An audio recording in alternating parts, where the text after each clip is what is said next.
কি কি কর্মসূচি নেওয়া যায় এই বিষয়ের উপর আপনারা আলোচনা করবেন। আর দ্বিতীয়ত সাংগঠনিক এই বিবিধর মধ্যে আমাদের দলকে পুনর্গঠন, দলকে সুন্দর করে ঢেলে সাজাতে হবে, দলকে আবার নতুন কমিটি করে পুনর্গঠন করতে হবে। এই সব বিষয়ে আপনাদের মতামত থাকলে অবশ্যই মতামত দিবেন।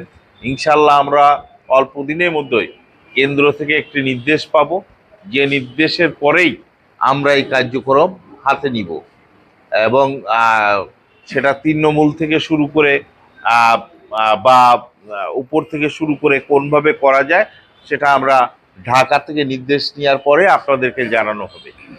দ্বিতীয় হচ্ছে যে আমরা লক্ষ্য করেছি যে বিএনপি রাষ্ট্রীয় ক্ষমতায় আসার পর কিছু লোক যারা আন্দোলন সংগ্রামে ছিল না, যাদের কোথাও পাওয়া যায়নি, যাদের কোথাও দেখা হয়নি, যারা আমাদের ঘাড়ে ভর করে কিছু অপকর্ম করছে।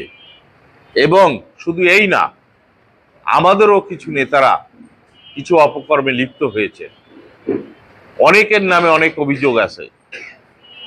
সবাই এই বিষয়টি নিয়ে আলোচনা করবেন এবং সতর্ক থাকতে হবে।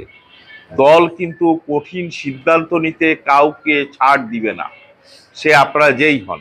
এই আসার পথেই একটা ফোন আসলো ডুমরিয়ার একটি নদীর পাড় খাস জমি দখল করার জন্য কিছু আমাদের নাম, দলের নাম বলে, কিছু যাদের নাম বলেছে তাদেরকে আমি চিনি না, তারা আমাদের দলের লোক বলে সেই জায়গায় দখল করছে, অলরেডি দখল করতে গেছে, দখল চলছে।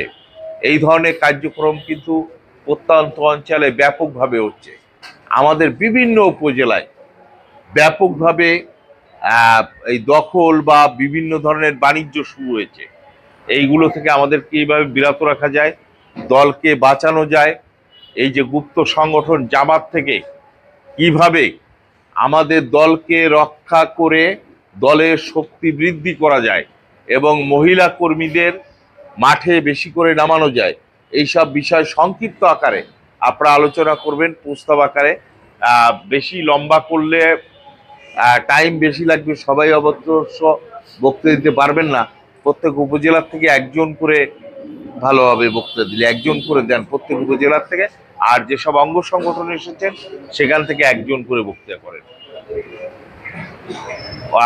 অঙ্গ সংগঠন থেকে একজন আর উপজেলার প্রতিনিধি হিসেবে একজন, তাহলে সংক্ষিপ্ত আকারে হবে। সবাই ভালো থাকবেন, সুস্থ থাকবেন। ইনশাল্লাহ আমাদের আনুষ্ঠানিকভাবে কার্যক্রম শুরু করছি। আপনার প্রথমে অঙ্গ সংগঠন থেকে আমরা প্রস্তাব আকারে বক্তব্য নিতে চাই।